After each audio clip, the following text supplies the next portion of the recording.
Bem? Pronto.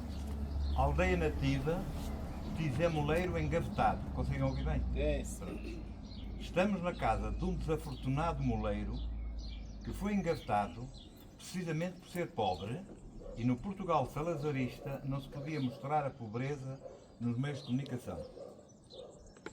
Segundo o Campónio seminarista de Santa Combadão e seus censores, esta modesta casa devia ser um palácio de que devia orgulhar-se o humilde aldeão. Então não havia também capoeira e corral na vivenda Saloia de São Bento? Os luxos só em Ocela. Então não é que o riquíssimo moleiro só vinha à casa ao sábado à noite para se juntar aos seus familiares e volvia ao moinho sempre com o seu burro atrás. Logo no domingo à tarde, passando apenas 24 horas na sua casa e a semana no hotel 5 estrelas no seu moinho, situado a algumas centenas de metros da residência familiar. Fui lá ontem. Como todos os escritores e jornalistas do seu tempo, o autor dos Fragmentos, um romance e algumas evocações, amigo sincero e grande admirador do Tizemoleiro, viu-se obrigado a vigiar o comportamento das palavras para além das suas imposições estéticas.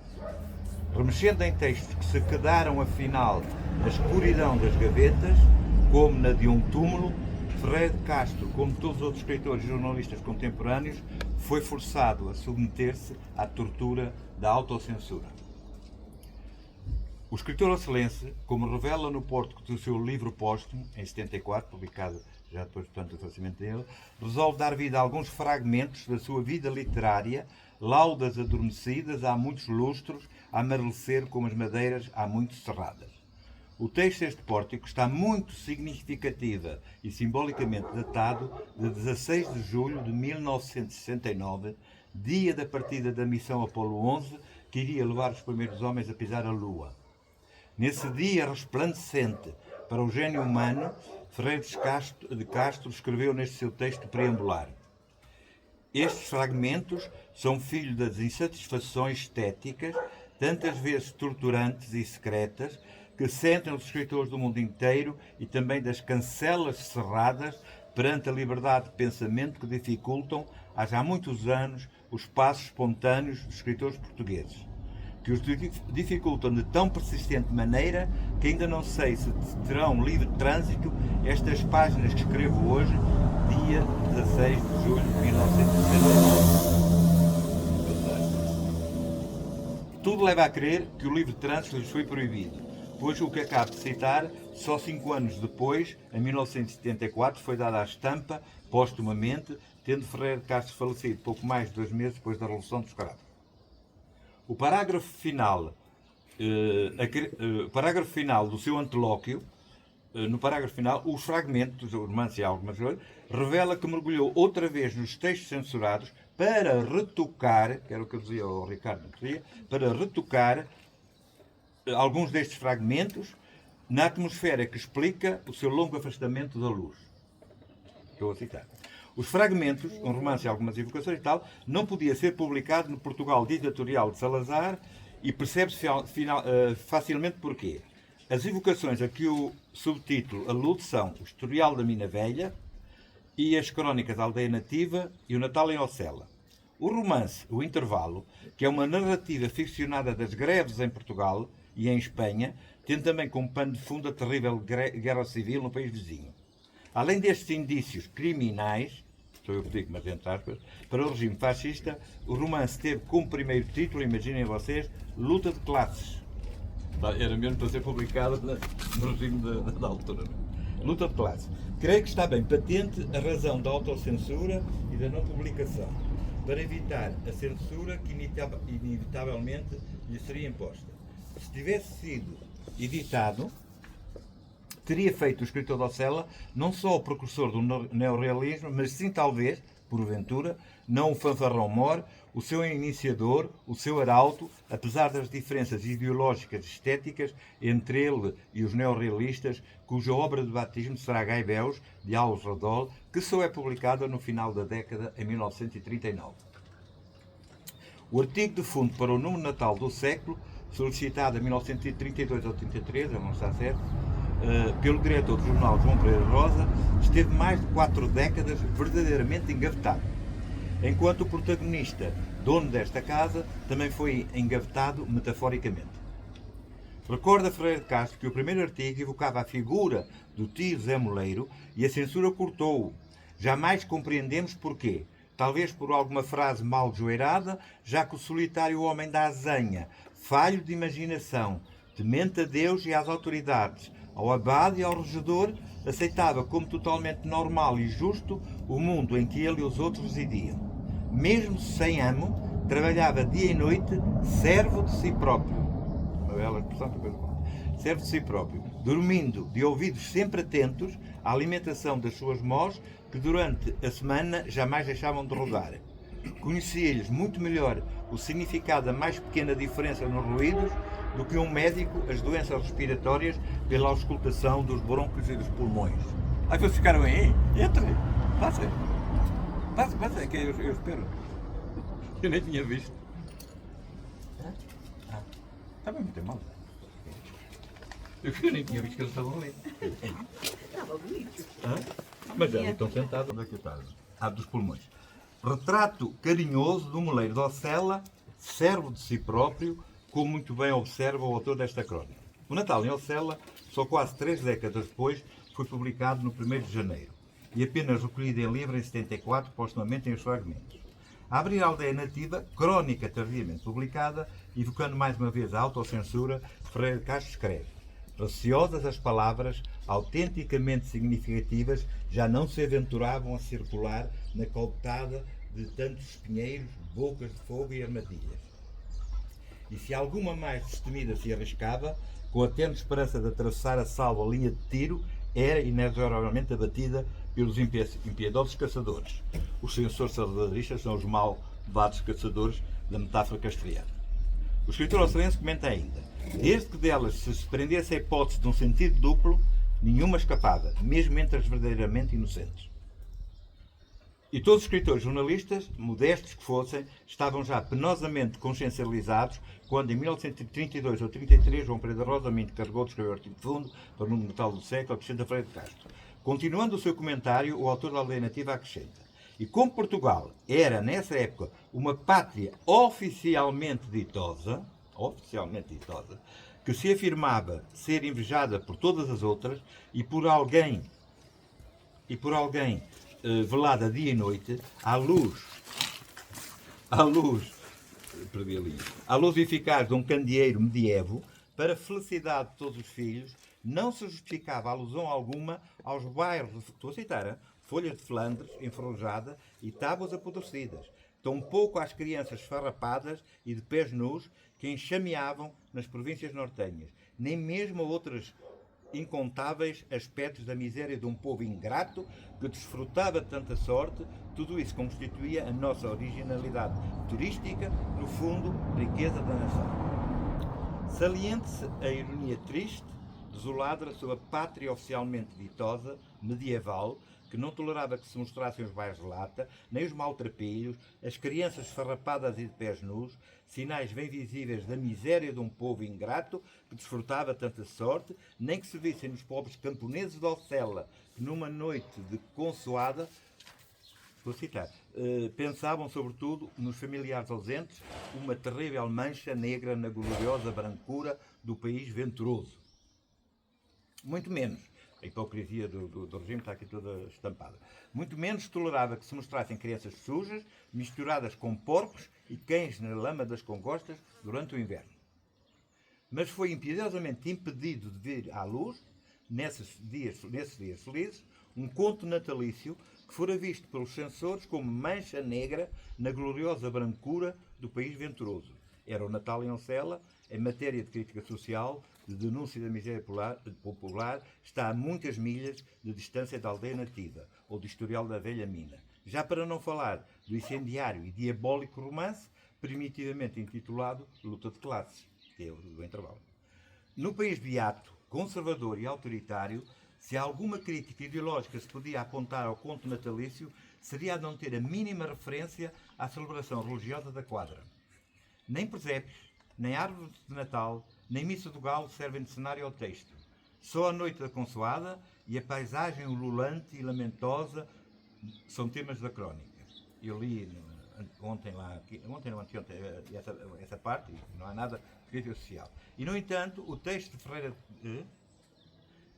servem de cenário ao conto. Só a noite consoada e a paisagem ululante e lamentosa são temas da crónica. Certo é que Ferreira de Castro era ateu e agnóstico, mas o enorme gênio da literatura brasileira e universal também o era, e deixou-nos o maravilhoso conto Missa do Galo. E, no entanto, o texto de Ferreira de Castro é uma crónica e o de Machado de Assis é indubitavelmente um conto notável. Na escrita carregada de ambiguidade de Machado de Assis, a protagonista feminina de 30 anos, Conceição, na ausência do marido, tenta seduzir um jovem de 17 anos, já havia pedofilia naquela altura, um jovem de 17 anos que aguardava que o viessem buscar para ir à Missa do Galo. Com gestos lânguidos, olhares provocadores e sorrisos aliciantes, a pedófila Conceição, diriam hoje os seguidores do guru de desventura nacional, provoca o adolescente num aumento gradual de tenso erotismo, sem que o mínimo gesto concretize esse mudo jogo sensual.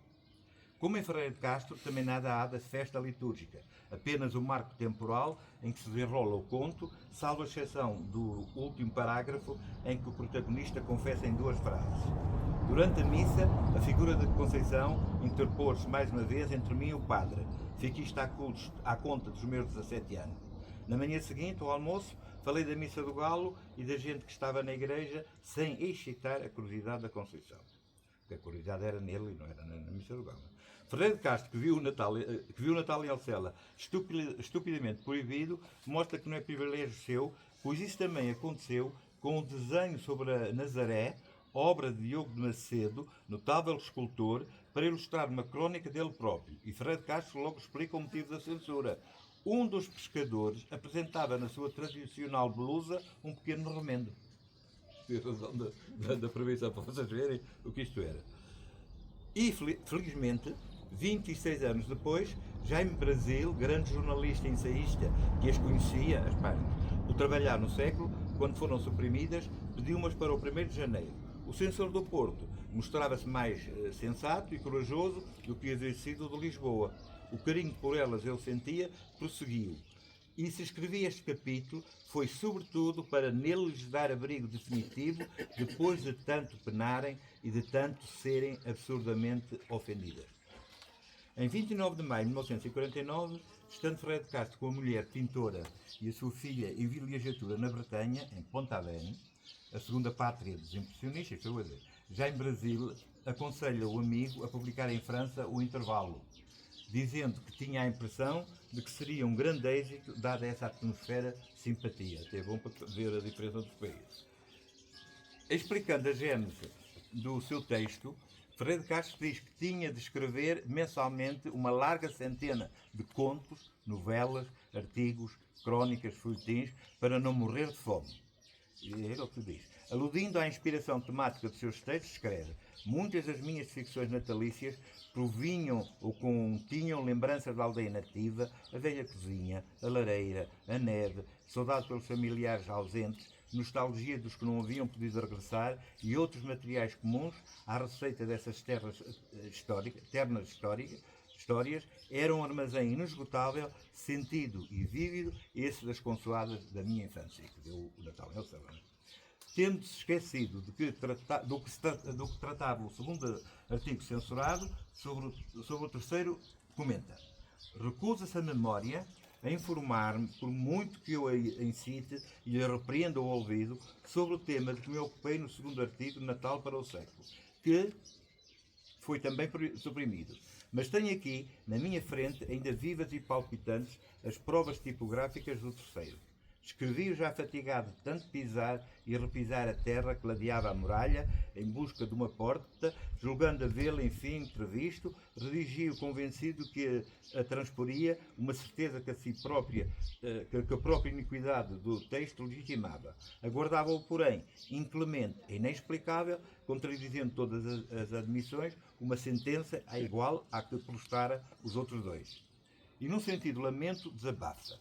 Porque mataram absurdamente com um lápis azul, tão cruel e eficaz como um punhal, a primeira ressurreição que fiz do tio Zé Moleiro, o homem mais conformado com a sua vida, que que topei em todo o mundo.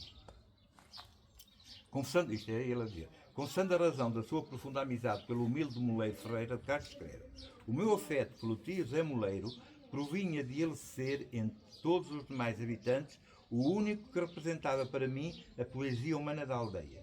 Não que ele fosse espiritual, muito inteligente e sensível, era analfabeto como a maioria dos outros aldeões dessa época e nada tinha de pitoresco a realçá-lo. Mais à frente acrescento: quando nas minhas viagens me lembrava da aldeia, fosse as lonjuras da Ásia e da Oceania, era inevitavelmente a figura do José Moleiro a primeira que se me apresentava, por eu ignorar onde se encontravam e o que faziam àquela hora os outros habitantes, enquanto ele estava sempre no mesmo local, 6 dias em cada 7 e quase sempre imóvel, como as estátuas no jardim. Baixinho. E a minha mãe, olha, é neta. Pronto. Como as estátuas, é a Fernanda, não é? É. Onde é que ela está? Não a vejo. Pronto. E ele convida ela que venha. O apego que também sente pela aldeia natal é expresso nestes termos afetuosos. Não, eu tenho 94 anos, ou seja, o quê? Mesmo apaixonado, revelando o seu lirismo e sentimento poético. Os caminhos do povo, serpejando entre as árvores, ramadas e milharais, a música das fontes e dos regatos, que a memória auditiva guardaria persistentemente, o venerando pé de Giesta, que o mutilava todos os anos para a coroa do 1º de maio, e lhe furtava ainda outra haste no meu dia aniversarial, os ostentosos carvalhos do Sr. António da Ana, tão vastos, agora são bem, tão vastos nas arredondadas Franças, que nem Santa Sofia, mesmo duplicando o diâmetro da sua abóbada, as poderia cobrir inteiramente. E de um verde tão luminoso e tenro, na época primaveril, que até me parecia absurdo que só um casal de pássaros nela construísse o seu ninho. E o caimo, minha paixão, de água azul, fleumática, refletindo a longa teoria dos amieiros ribeirinhos, enquanto se deslizava para as lonjuras que ela desconhecia e que eu desconhecia também, e já nesse tempo amava com veemência. É tão forte o meu amor pela aldeia nativa, que Ferreira de Castro nem hesita em recorrer a uma hipérbole para dar ênfase à dimensão dos ostentosos carvalhos do Sr. António da Ana. Tão vastos, diz ele, nas arredondadas Franças, que nem Santa Sofia, mesmo duplicando o diâmetro da sua abóbada, as poderia cobrir inteiramente. Benévolo e apaixonado exagero, pois a cúpula da belíssima Ágia Sofia tem um diâmetro de cerca de 31,5 metros. Dobrado dá 73 metros. Um carvalho com 73 metros é obra. Portanto, é uma hipérbole para mostrar a paixão, o amor que ele tinha por aquilo. Não é? 73 metros, imagina. E ele sabia, porque ele visitou, publicou aquelas coisas todas. E não é por acaso que ele dá o exemplo de Santa Sofia, portanto, mostra a cultura artística que ele tem, etc. Seria mesmo um carvalho gigante, mesmo vários gigantones, deitados lado a lado, mas o amor é cego, como se diz e se vê, nos bonecos extremos. E nada é demais para magnificar a sua terra e mostrar o seu amor pela natureza. Comparação exagerada, sugerida pelo autor das Maravilhas Artísticas do Mundo, não é porque há um volume 2, e também da Volta ao Mundo. O enamorado oscelense compara as suas experiências da aldeia nativa com as vivências amazónicas, nestes termos que ainda hoje deviam levar a meditação séria e constante. Porque universal é a fusão e a compreensão solidária de todas as aldeias, vilas e cidades, planícies e montanhas do mundo, se a alma para todas abarcar e se na alma existe sítio propício aos mastros e às velas que nos levem a unir-nos pelo amor fraternal a todos os seres humanos nas suas diversas pátrias. Lição do universalismo tão necessária nos novamente tristes dias de hoje. Ferreira de Castro afirma que enquanto o patriotismo, com as suas fronteiras, seus dogmas, suas retóricas e contradições, representa uma construção convencional realizada apenas pelo cérebro e proclama que, ao contrário do amor patriótico, o amor à aldeia nativa constitui um sentimento natural, justamente porque, sendo egocêntrico, se produz sem a ajuda das criações artificiais do cérebro. Até a água do Caima serve para dar um exemplo do universalismo. Via a desembocar no Volga e com ele fundir-se e alargar-se para se lançar finalmente no vasto oceano, onde se tornava universal, pertence a toda a humanidade. O Soto, a água que queima. dá um exemplo para pôr no estaleiro. Ao escrever a aldeia nativa, centrada na figura amistosa do tio Zé Moleiro, Ferreira de Castro pretende ressuscitá-lo tal como foi e da maneira como todos o chamavam. Quer que viva de novo, nem que seja por uns momentos apenas, no espírito de quem o ler e nesse género de preito ao amigo desaparecido. Mesmo tendo plena consciência de que a distância sublima a aldeia, ainda os seus defeitos, a gigante, a idoira, as suas virtudes, o autor da aldeia nativa não deixa de ser um misto de ode e de elegia à terra que o viu nascer. Além do vívido retrato do homem de quem mais gostava em Ocela, Ferreira de Castro sempre sofreu com a transformação da terra natal, a ponto de, sendo ele em toda a parte revolucionário nas ideias, percebes que isto foi proibido, não é? Este sim, o Natal não tinha nada para isso. Revolucionário nas ideias, ardorosamente devotado ao progresso, nas suas incontornáveis expressões, no que dele dependesse, num instante, metamorfosearia Ocela, todas as aldeias do país, o mundo inteiro. Não mais casinhotos miseráveis, enegrecidos pelo tempo como as cozinhas pela fuligem, alguns sem outro reboco além dos musgos, viçosos e prósperos, graças à umidade, não mais homens e mulheres trabalhando de sol nada a sol posto, sem nunca poderem matar completamente a fome milenária. Não mais os caminhos com afloramentos de pedras e lama de permeio, onde os carros de bois deixavam o vinco das suas rodas e as crianças farrapadas atolavam os pés nus, quando sobre a cabeça levavam sacos, cestos ou lenha, talvez mais pesados do que elas próprias. Transformaria a aldeia, transformaria o velho mundo num mundo novo, com uma sociedade nova e um homem novo. Transformaria as realidades em realidades, as esperanças válidas, tanto tempo oprimidas. Tudo isto justificaria a censura. Não há a certeza se isto estava no primeiro e quinto texto, que é uma coisa para quando foi para a publicação. Daí eu querer encontrar o texto, porque era interessante ver o que é que ficava, porque ele diz, em relação ao Natal, percebe que não havia razão para proibir, foi proibido. Em relação a este não sabemos. Isto ele não podia lá pôr. E depois porque saiu depois de 25 de Abril. É escrito de propósito. Sim, foi. Mas não sabemos qual é a parte que está escrita, etc. Pronto. Ele, o descrente nas velhas divindades, que a angústia, ainda por cima descrente nas divindades, que a angústia humana inventou, ele, o revolucionário nas ideias, ardorosamente votado ao progresso nas suas incontáveis expressões, ele, o utópico e generoso escritor, confessa que pela primeira vez na vida tive a estranha sensação de que adversário da propriedade, ele, Ferreira de Castro, o sempre menino da aldeia natal, era o super proprietário, o proprietário abstrato de toda a natureza que os seus olhos contemplavam. O que ele queria era a natureza da hora.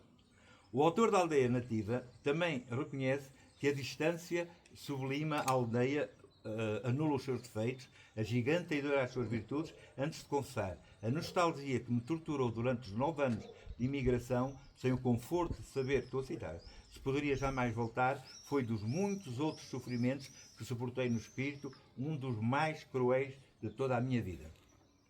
Vamos fazer uma pequena interrupção para cantar os parabéns E até descanso. ao aniversariante. Você está a precisar, não está. Está fica para lá. Mas a água está quente agora. A água agora está quente. Pois está. Mas